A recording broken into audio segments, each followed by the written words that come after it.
still doing things. And I've only got 27% left in this, so I hope I've got enough to get through it.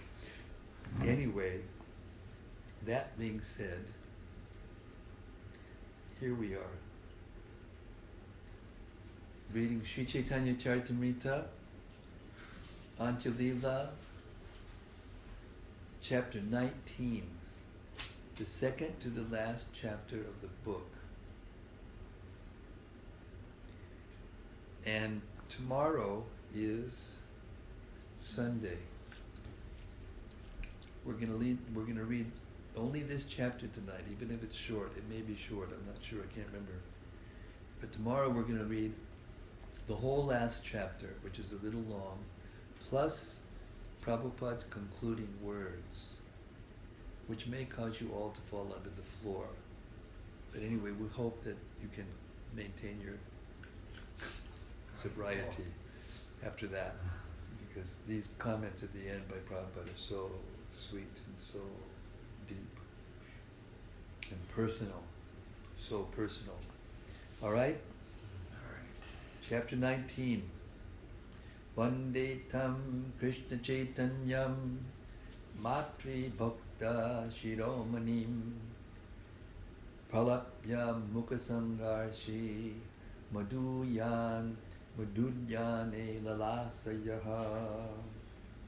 Lord Sri Caitanya Mahaprabhu, the most exalted of all devotees of mothers, spoke like a madman and rubbed his face against the walls. Overwhelmed by emotions of ecstatic love, he would sometimes enter the Jagannath Vallabha garden to perform his pastimes. I offer my respectful obeisances unto him. Jai Jai Sri Caitanya Jaya Nityananda Jaya Dvaita Chandra Jaya Gaura Bhakta Vrinda. All glories to Sri Caitanya Mahaprabhu.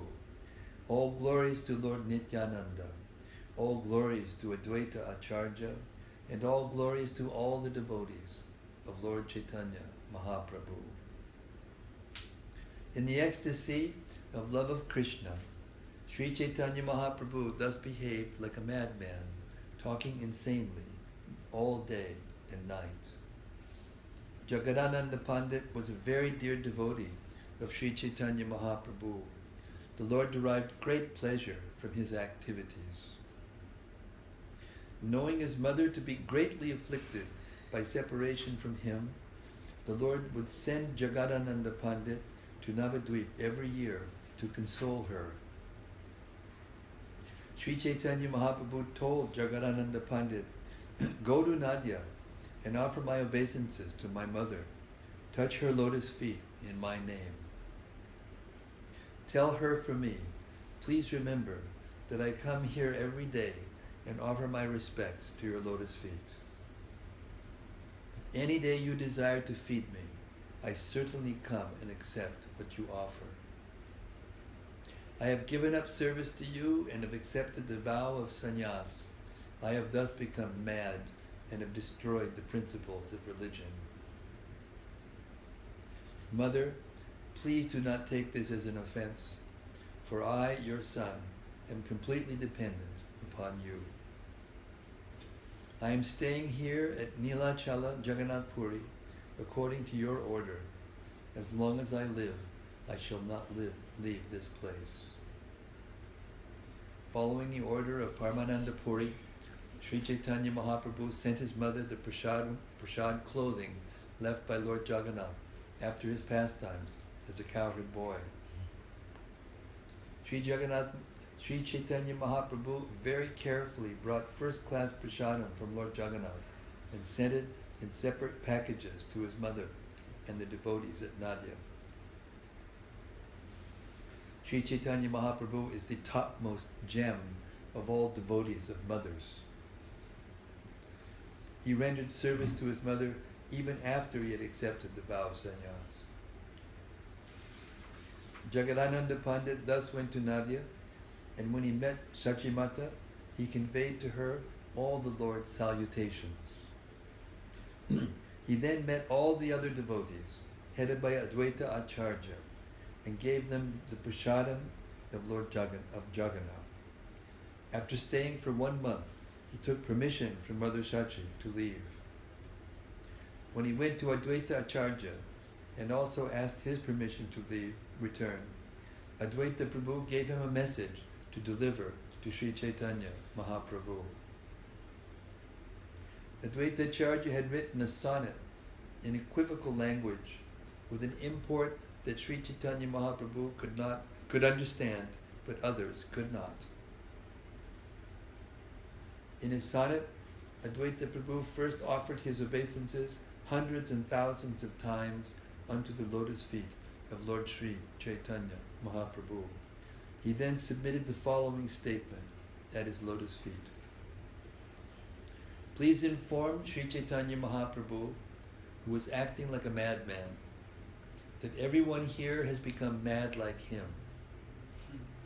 Inform him also that in the marketplace, rice is no longer in demand.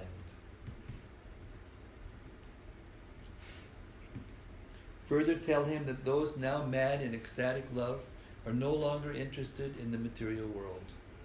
Also tell Sri Caitanya Mahaprabhu that one who has also become a madman in ecstatic love, Advaita Prabhu, has spoken these words. When he heard Advaita Acharya's statement, Jagadananda Pandit began to laugh, and when he returned to Jagannath Puri, Nilachala, he informed Sri Caitanya Mahaprabhu of everything.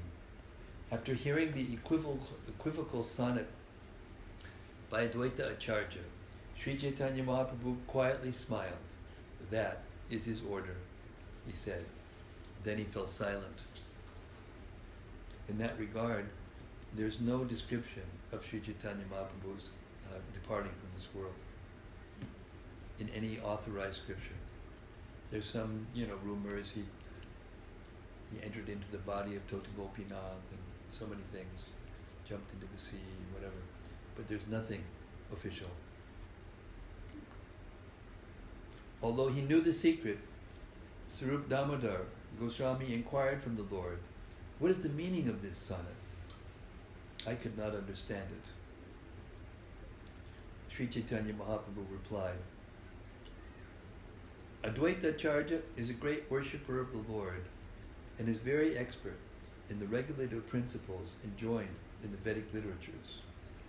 Advaita Acharya invites the Lord to come and be worshipped, and to perform the worship, he keeps the deity for some time. After the worship is completed, he sends the deity somewhere else. I do not know the meaning of this sonnet, nor do I know what is in Advaita Prabhu's mind. Advaita Acharya is a great mystic. No one can understand him. He is expert in writing sonnets that even I myself cannot understand. Hearing this, all the devotees were astonished, especially Sarup Damodar, who became somewhat morose. From that day on, Sri Caitanya Mahaprabhu's emotional state changed markedly. His feelings of separation from Krishna doubled in intensity. As his feelings of separation in the ecstasy of Srimati Radharani increased at every moment, the Lord's activities, both day and night, were now wild, insane performances. Suddenly there awoke within Sri Caitanya Mahaprabhu the scene of Lord Krishna's departure to Mathura, and he began exhibiting the symptom of ecstatic madness known as Udgorna. Sri Caitanya Mahaprabhu spoke like a madman, holding Ramananda Roy by the neck, and he questioned Sarup Damodar, thinking him to be his gopi friend. Just as Srimati Radharani inquired from her personal friend Vishaka, Sri Caitanya Mahaprabhu, reciting that very verse, began speaking like a madman. My dear friend, where is Krishna, who was like the moon rising from the ocean of Maharaj Nanda's dynasty? Where is Krishna, his head decorated with a peacock feather? Where is he? Where is Krishna, whose flute produces such a deep sound? Oh, where is Krishna, whose bodily luster is like the luster of the blue Indra-Nila jewel? Where is Krishna, who is so expert at rasa dancing? Oh, where is he who can save my life? Kindly tell me where to find Krishna, the treasure of my life and the best of my friends. Feeling separation from him, I hereby condemn Providence, the shaper of my destiny. Purport. This verse is found in the Lalita Madhava of Srila Rupa Goswami. Translation. The family of Maharaj Nanda is just like an ocean of milk, wherein Lord Krishna has arisen like the full moon to illuminate the entire universe.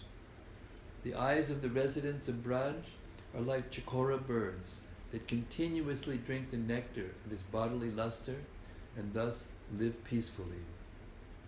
My dear friend, where is Krishna? Kindly let me see him. My heart breaks at not seeing his face, even for a moment.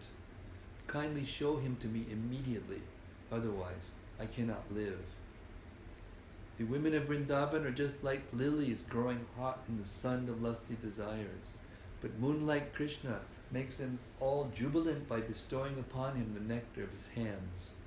Oh my dear friend, where is my moon now? Save my life by showing him to me. My dear friend, where is that beautiful helmet with a peacock feather upon it like a rainbow upon a new cloud? Where are those yellow garments shining like lightning? And where is that necklace of pearls that resemble flocks of ducks flying in the sky? The blackish body of Krishna triumphs over the new blackish rain cloud. If a person's eyes even once capture that beautiful body of Krishna, it remains always prominent within his heart. Krishna's body resembles the sap of the mango tree, for when it enters the minds of women, it will not come out, despite great endeavor. Thus Krishna's extraordinary body is like a thorn of the sayab berry tree. Krishna's bodily luster shines like the Indranila gem and surpasses the luster of the tamal tree. The luster of his body drives the entire world mad because Providence has made it transparent by refining the essence of the mellow of conjugal love and mixing it with moonshine. The deep vibration of Krishna's flute surpasses the thundering of new clouds and attracts the oral reception of the entire world. Thus the inhabitants of Vrindavan rise and pursue that sound, drinking the showering nectar of Krishna's bodily luster like thirsty chataka birds. Krishna is the reservoir of art and culture. He is the panacea that saves my life. Oh my dear friend, since I live without him, who is the best among my friends, I condemn the duration of my life. I think that Providence has cheated me in many ways. Why does Providence continue the life of one who does not wish to live? This thought aroused anger and lamentation in Sri Caitanya Mahaprabhu, who then recited a verse from Srimad Bhagavatam that chastises Providence and makes an accusation against Krishna. O Providence, you have no mercy. You bring embodied souls together through friendship and affection, but before their desires are fulfilled, you separate them. Your activities are like the foolish pranks of children. Purport. This verse quoted from Srimad Bhagavatam 10:39-19 was chanted by the damsels of Braj when Krishna left Vrindavan for Mathura with the Krura and Balaram. The gopis lamented that Providence had made it possible for them to meet Krishna and Balaram in affection and love, and had then separated them. Providence, you do not know the purport of loving affairs, and therefore you baffle all our endeavors. This is very childish of you. If we could catch you, we would give you such a lesson that you would never again make such arrangements. O cruel Providence, you are very unkind, for you bring together in love people who are rarely in touch with each other. Then, after you have made them meet, but before they are fulfilled, you again separate them far apart. O Providence, you are so unkind. You reveal the beautiful face of Krishna and make the mind and eyes greedy, But after they have drunk the nectar for only a moment, you whisk Krishna away to another place. This is a great sin, because you thus take away what you have given as charity. O misbehaved Providence, if you reply to us, Akrura is actually at fault, why are you angry with me? Then I say to you, Providence, you have taken the form of Akrura and have stolen Krishna away. No one else would behave like this. But this is the fault of my own destiny. Why should I needlessly accuse you? There is no intimate relationship between you and me. Krishna, however, is my life and soul. It is we who live together. It is he who has become so cruel. He for whom I have left everything is personally killing me with his own hands. Krishna has no fear of killing women. Indeed, I am dying for him, but he doesn't even turn back to look at me. Within a moment, he has broken off our loving affairs. Yet why should I be angry with Krishna? It is the fault of my own misfortune. The fruit of my sinful activities has ripened, and therefore Krishna, who has always been dependent on my love, is now indifferent. This means that my misfortune is very strong. In this way, Sri Caitanya Mahaprabhu lamented in the mood of separation. Alas, alas, O Krishna, where have you gone? Feeling in his heart the ecstatic emotions of the gopis, Sri Caitanya Mahaprabhu agonized in their words, saying, O Govinda, O Damodar, O Madhava. Swarup Damodar and Ramananda Roy then devised various means to pacify the Lord. They sang songs of meeting that transformed his heart and made his mind peaceful. As Sri Caitanya Mahaprabhu lamented in this way, half the night passed.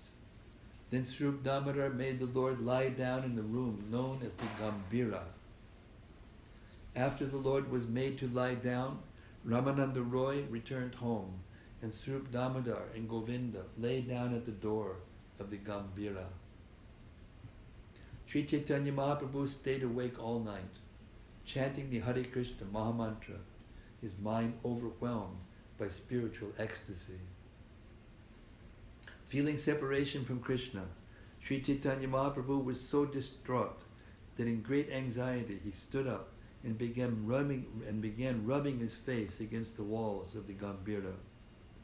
Blood oozed from the many injuries on his mouth, nose, and cheeks. But due to his ecstatic emotions, the Lord did not know it. In ecstasy, Sri Caitanya Mahaprabhu rubbed his face against the walls all night long, making a peculiar sound, gong, gong, which Swarup Damodar could hear through the door. Lighting a lamp, Swarup Damodar and Govinda entered the room. When they saw the Lord's face, they were filled with sorrow. They brought the Lord to his bed, calmed him, and then asked, "Why have you done this to yourself?" Sri Caitanya Mahaprabhu replied, "I was in such anxiety that I could not stay in the room. I wanted to go out, and therefore I wandered about the room looking for the door. Unable to find the door, I kept hitting the four walls with my face. My face was injured, and it bled, but I still could not get out." In this state of madness, Sri Caitanya Mahaprabhu's mind was unsteady.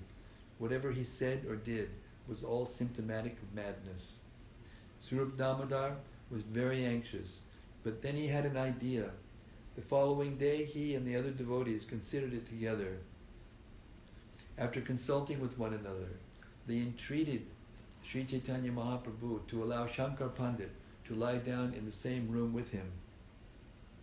Thus Shankar Pandit lay at the feet of Sri Caitanya Mahaprabhu, and the Lord placed his legs upon Shankar's body.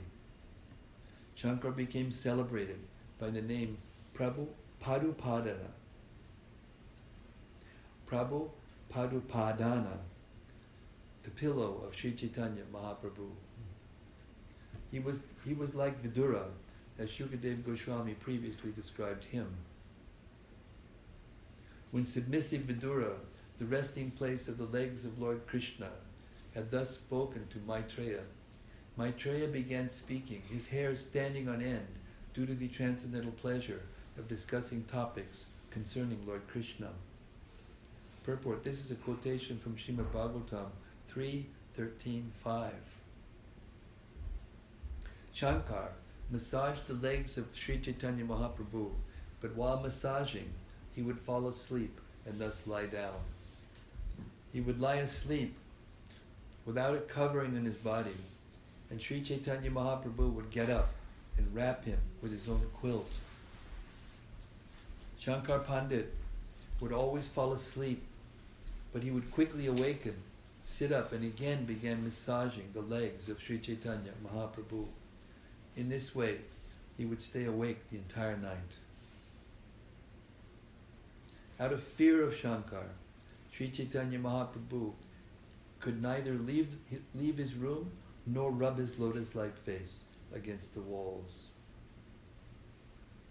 This pastime of Sri Caitanya Mahaprabhu's has been described very nicely by Raghunath Das Goswami in his book known as Gauranga Stava Kalpavriksha.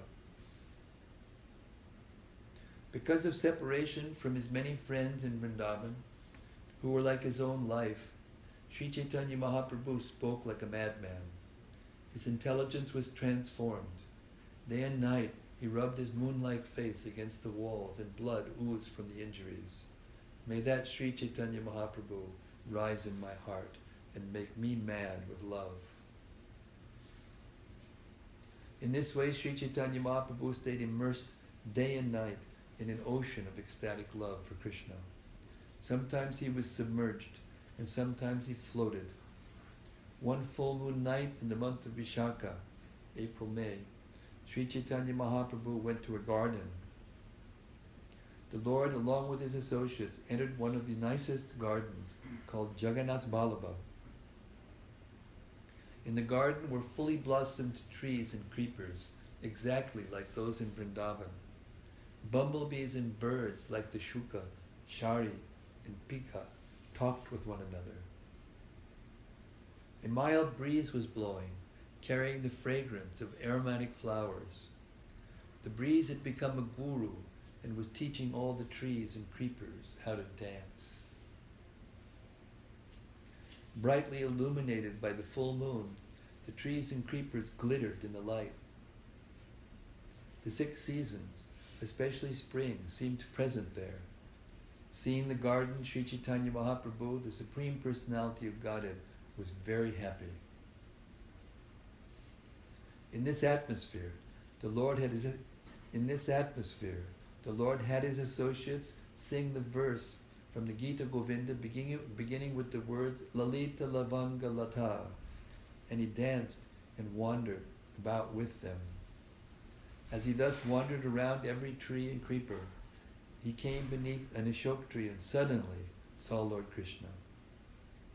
When he saw Krishna, Sri Caitanya Mahaprabhu began running very swiftly, but Krishna smiled and disappeared. Having gotten Krishna and then lost him, Sri Caitanya Mahaprabhu fell to the ground, unconscious.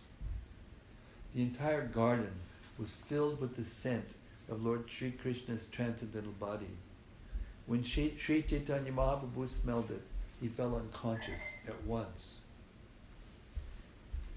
But the scent of Krishna's body incessantly entered his nostrils, and the Lord became mad to relish it. Srimati Radharani once spoke a verse to her gopi friends, describing how she hankers for the transcendental scent of Krishna's body. Sri Caitanya Mahaprabhu recited that same verse and made its meaning clear. The scent of Krishna's transcendental body surpasses the aroma of musk and attracts the minds of all women. The 8 lotus-like parts of his body distribute the fragrance of lotuses mixed with that of camphor.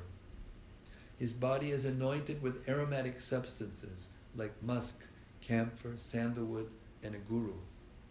Oh my dear friend, that personality of Godhead, also known as the enchanter of Cupid, always increases the desire of my nostrils. This verse is found in the Govinda Lilamrita 8.6. The scent of Krishna's body surpasses the fragrances of musk and the bluish lotus flower. Spreading throughout the 14 worlds, it attracts everyone. It makes the eyes of all women blind.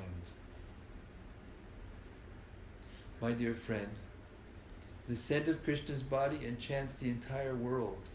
It especially enters the nostrils of women and remains seated there. Thus it captures them and forcibly brings them to Krishna. Krishna's eyes, navel and face, hands and feet are like 8 lotus flowers on his body. From those 8 lotuses emanates a fragrance like a mixture of camphor and lotus. That is the scent associated with his body. When sandalwood pulp is mixed with aguru, kumkum, musk and camphor, and spread on Krishna's body, it combines with Krishna's own original bodily perfume and seems to cover it. Purport. In another version, the last line of this verse reads, Kama devera mana kaila churi.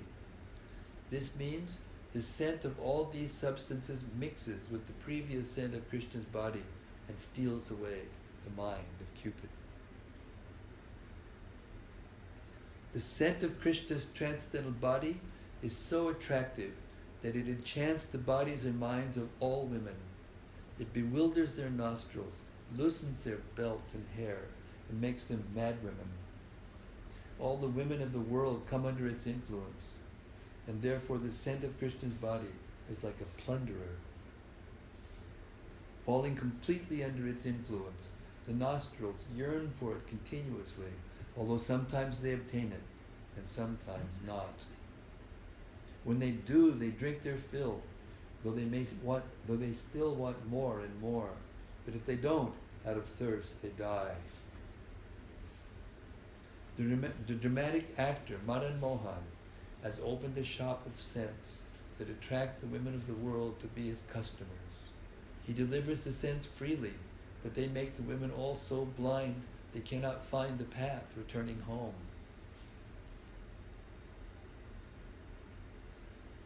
Sri Caitanya Mahaprabhu, his mind thus stolen by the scent of Krishna's body, ran here and there like a bumblebee. He ran to the trees and plants, hoping that Lord Krishna would appear, but instead he found only that scent. Both Swarup Damodar and Ramananda Roy sang to the Lord, who danced and enjoyed happiness until the morning arrived. Then the Lord's 2 associates devised a plan to bring him to external consciousness. Thus I, Krishnadas, the servant of Srila Rupa Goswami, have sung of 4 divisions of the Lord pastimes in this chapter. The Lord's devotion to his mother, the words of madness, his rubbing his face against the walls at night, and his dancing at the appearance of Lord Krishna's fragrance. Purport. Krishnadas Kaviraj Goswami says that he has been able to describe these 4 pastimes of Sri Caitanya Mahaprabhu by the blessings of Srila Rupa Goswami. Krishnadas Kaviraj Goswami was not actually a direct disciple of Srila Rupa Goswami, but he followed the instructions given by Srila Rupa Goswami in the Bhakti Rasamrita Sindhu. He therefore acted according to the directions of Rupa Goswami and prayed in every chapter for his mercy. Sri Caitanya Mahaprabhu thus returned to external consciousness. He then bathed and went to see Lord Jagannath. The pastimes of Lord Krishna are uncommonly full of transcendental potency. It is a characteristic of such pastimes that they do not fall within the jurisdiction of experimental logic and arguments. When transcendental love of Krishna awakens in someone's heart, even a learned scholar cannot comprehend his activities. The activities and symptoms of that exalted personality in whose heart love of Godhead is awakened cannot be understood even by the most learned scholar. Purport. This verse is quoted from Bhakti Rasamrita Sindhu 1.4.17.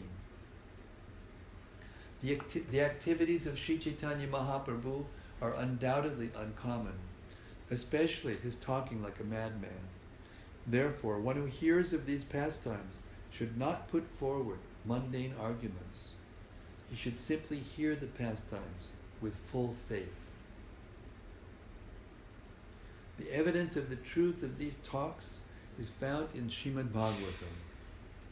There, in the section of the 10th canto known as the Brahmara Gita, the song to the bumblebee, Srimati Radharani speaks insanely in ecstatic love for Krishna. Purport. When Uddhava arrived from Mathura carrying a message for the gopis began talking about Krishna and crying. Then Srimati Radharani saw a bumblebee and began speaking to it like someone mad, thinking that the bee was a messenger of Uddhava's or was someone very dear to him and Krishna. The verses are as follows. Srimad Bhagavatam 10:47, 12 through 21. My dear bumblebee, you are a very cunning friend of Uddhava and Krishna. You are very expert in touching people's feet, but I am not going to be misled by this. You appear to have sat on the breasts of one of Krishna's friends, for I see that you have kumkum dust on your mustache. Krishna is now engaged in flattering all his young girlfriends in Mathura. Therefore, now that he can be called a friend of the residents of Mathura, he does not need the help of the residents of Vrindavan. He has no reason to satisfy us gopis. Since you are the messenger of such a person as he, what is the use of your presence here? Certainly Krishna would be ashamed of your presence in this assembly. How has Krishna offended the gopis so that they want to reject him from their minds? The answer is given as follows. Krishna no longer gives us the enchanting nectar of his lips. Instead, he now gives that nectar to the women of Mathura. Krishna directly attracts our minds, yet he resembles a bumblebee like you, because he gives up the association of a beautiful flower and goes to a flower that is inferior. That is the way Krishna has treated us. I do not know why the goddess of fortune continues to serve his lotus feet instead of leaving them aside. Apparently she believes in Krishna's false words. We gopis, however, are not unintelligent like Lakshmi. After hearing the bumblebee's sweet songs and recognizing that the bee was singing about Krishna for her satisfaction, the gopi replied, Dear bumblebee, Lord Krishna has no residence here, but we know him as Yadupati, the king of the Yadu dynasty. We know him very well, and therefore we are not interested in hearing any more songs about him. It would be better for you to go sing to those who are now very dear to Krishna. Those women of Mathura have now achieved the opportunity of being embraced by him. They are his beloveds now, and therefore has relieved the burning in their breasts. If you go there and sing your songs to those fortunate women, they will be very pleased and they will honor you. O collector of honey, Krishna must be very sorry not to see us gopis. Surely he is afflicted by memories of our pastimes. Therefore he has sent you as a messenger to satisfy us. Do not speak to us. All the women in the three worlds where death is inevitable, the heavenly, middle, and lower planets, are very easily available to Krishna because his curved eyebrows are so attractive. Moreover, he has always served very faithfully by the goddess of fortune. In comparison with her, we are most insignificant. Indeed, we are nothing. Yet although he is very cunning, Krishna is also very charitable. You may inform him that he is praised for his kindness to unfortunate persons, and that he is therefore known as Uttama Shloka, one who is praised by chosen words and verses. You are buzzing at my feet just to be forgiven for your past offenses. Kindly go away from my feet. I know that Mukunda has taught you to speak very sweet, flattering words like this, and to act as his messenger. These are certainly clever tricks, my dear These are certainly clever tricks, my dear bumblebee, but I can understand them. This is Krishna's offense. Do not tell Krishna what I have said, although I know that you are very envious. We gopis have given up our husbands, our sons, and all the religious principles that promise better births, and now we have no business other than serving Krishna. Yet Krishna, by controlling his mind, has easily forgotten us. Therefore, don't speak of him anymore. Let us forget our relationship. When we remember the past births of Krishna, my dear bumblebee, we are very much afraid of him. In his incarnation as Lord Ramachandra, he acted just like a hunter and unjustly killed his friend Bali. Lusty Shurpanaka came to satisfy Ramachandra's desires, but he was so attached to Sita Devi that he cut off Shurpanaka's nose. In his incarnation as Vamanadev, he plundered Bali Maharaj and took all his possessions, cheating him on the pretext of accepting worship from him. Vamanadev caught Bali Maharaj exactly as one catches a crow. My dear bumblebee, it is not very good to make friends with such a person. I know that once one begins to talk about Krishna, it is very difficult to stop, and I admit that I have insufficient strength to give up talking about him. Topics about Krishna are so powerful that they destroy the four religious principles: religion, economic development, sense gratification, and liberation. Anyone who drinks even a small drop of Krishna Katha through oral reception is freed from all material attachment and envy. Like a bird with no means of subsistence, such a person becomes a mendicant and lives by begging. Ordinary household affairs become miserable for him, and without attachment, he suddenly gives up everything. Although such renunciation is quite suitable, because I am a woman, I am unable to adopt it. My dear messenger, I am just like a foolish bird that hears the sweet songs of a hunter, believes in them due to simplicity, and is then pierced in the heart and made to suffer all kinds of miseries. Because we believed in Krishna's words, we have suffered great pain. Indeed, the touch of Krishna's nails has injured our faces. He has caused us so much pain. Therefore, you should give up topics concerning him and talk about something else. After hearing all these statements from Srimati Radhika, the bumblebee left and then returned. After some time, the gopi said, "You are Krishna's very dear friend, and by his order you have come here again. Therefore you are worshipable for me. O best of messengers, tell me now, what is your request? What do you want? Krishna cannot give up conjugal love, and therefore I understand that you have come here to take us to him. But how will you do that? We know that many goddesses of fortune now reside at Krishna's chest, and they constantly serve Krishna better than we can." Praising the bumblebee for its sobriety, she began to speak in great jubilation. "Krishna is now living like a gentleman at the Gurukula in Mathura, forgetting all the gopis of Vrindavan. But does he not remember the sweet house of his father, Nanda Maharaj? We are all naturally his maidservants. Does he not remember us? Does he ever speak about us, or has he forgotten us completely?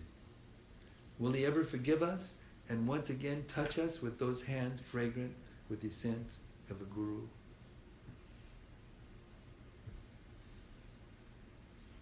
Text 108. The songs of the queens at Dwarka, which are mentioned at the end of the 10th canto of Srimad Bhagavatam, have a very special meaning. They are not understood even by the most learned scholars. Purport. These songs of Srimad Bhagavatam are verses 15 through 24 of the 90th chapter of the 10th canto. All the queens incessantly thought of Krishna. After their pastimes in the water, the queen said, "Our dear friend, the offspray, Krishna is now asleep, but when we awake at night because of him, all the queens incessantly thought of Krishna. After their pastimes in the water, the queen said, 'Our dear friend, the osprey, Krishna is now asleep, but we stay awake at night because of him. You laugh at us when you see us awake at night, but why are you not sleeping? You seem absorbed in thoughts of Krishna. Why have you also been pierced by Krishna's? Have you also been pierced by Krishna's smile? His smile is very sweet. One who is pierced by such an arrow is very fortunate. O Chakravaki, you keep your eyes wide open at night because you cannot see your friend. Indeed, you are suffering very much.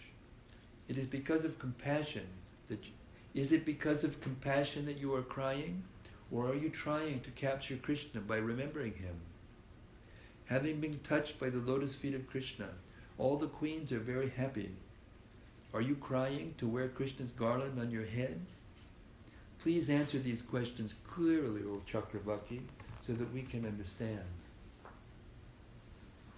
O ocean, you have no opportunity to sleep quietly at night. Instead, you are always awake and crying. You have received this benediction and your heart is broken, just like ours. Mukunda's business with us is simply to smear our marks of kumkum. O ocean, you suffer as much as we. O moon, you appear to be suffering from a severe fever, perhaps tuberculosis. Indeed, your effulgence does not have the strength to destroy the darkness. Have you become mad after hearing the songs of Krishna? Is that why you are silent? Seeing your suffering, we feel that you are one of us. O Malayan breeze, kindly tell us what wrong we have done to you. Why do you fan the flames of desire in our hearts? We have been pierced by the arrow of Govinda's glance, for he is perfect in the art of awakening the influence of Cupid. Dear cloud, O friend of Krishna's, are you thinking of the Srivat symbol on Krishna's chest, just like us queens engaged in loving affairs with him? You are absorbed in meditation, remembering the association of Krishna, and thus you shed tears of misery. Dear cuckoo, you possess a very sweet voice, and you are very expert in imitating others. You could excite even a dead body with your voice. Therefore tell the queens that good behavior is their proper duty. O magnanimous mountain, you are very grave and sober, absorbed in thoughts of doing something very great. Like us, you have vowed to keep within your heart the lotus feet of Krishna, the son of Vasudeva. O rivers, wives of the ocean, we see that the ocean does not give you happiness. Thus you have almost dried up, and you no longer bear beautiful lotuses. The lotuses have become skinny, and even in the sunshine they are devoid of all pleasure. Similarly, the hearts of us poor queens are all dried up, and our bodies are skinny, because we are now devoid of loving affairs with Madhupati. Are you, like us, dry and without beauty because you are devoid of Krishna's loving glance? O swan, have you come here so happily? Let us welcome you. We understand that you are always Krishna's messenger. Now while you drink this milk, tell us what his message is. Has Krishna said something about us to you? May we inquire from you whether Krishna is happy? We want to know. Does he remember us? We know that the goddess of fortune is serving him alone. We are simply maidservants. How can we worship him who speaks sweet words but never fulfills our desires? So the reason that this was called, in the beginning of this little section of the Queen's soliloquy, that it's very deep and very secret, is because it's a symptom of the highest form of separation. The highest form of separation is called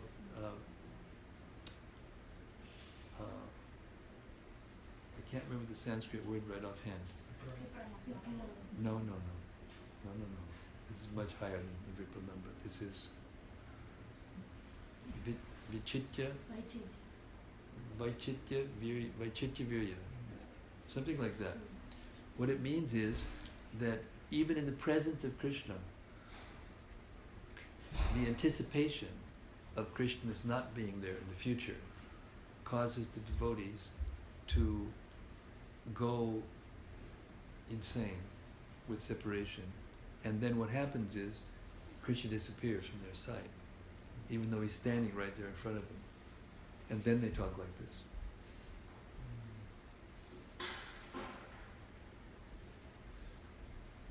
Vaitchitya something. Anyway, text 109. If one becomes a servant of the servants of Sri Caitanya Mahaprabhu and Lord Nityananda Prabhu and is favored by them, he can believe in all these discourses. I'm going to repeat that just for our doctor who just entered. Please listen to this verse. This verse is so important. If one becomes a servant of the servant, if one becomes a servant of the servants of Sri Caitanya Mahaprabhu and Lord Nityananda and is favored by them, he can believe in all these discourses. Just try to hear these topics with faith, for there is great pleasure even in hearing them. That hearing will destroy all miseries pertaining to the body, mind, and other living entities, and the unhappiness of false arguments as well. I'll read that one again also. Just try to hear these topics with faith, for there is great pleasure even in hearing them.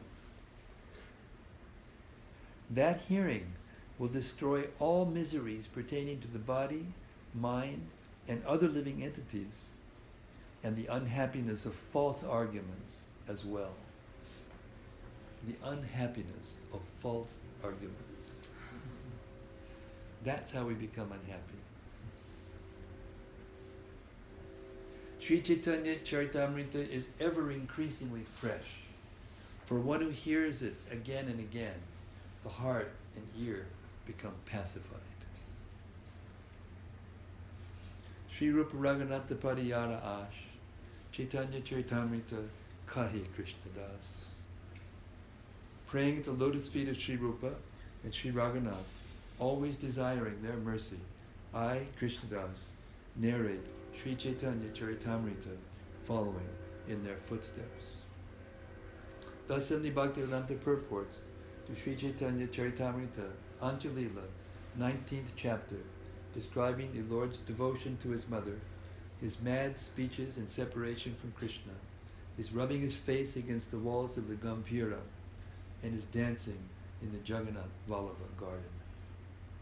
Hare Krishna.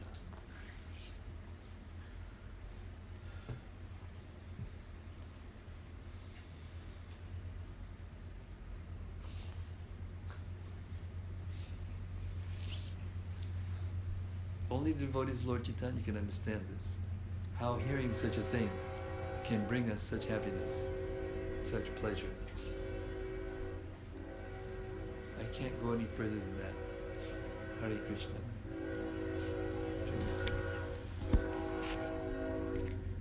I went out into the heat 2 times.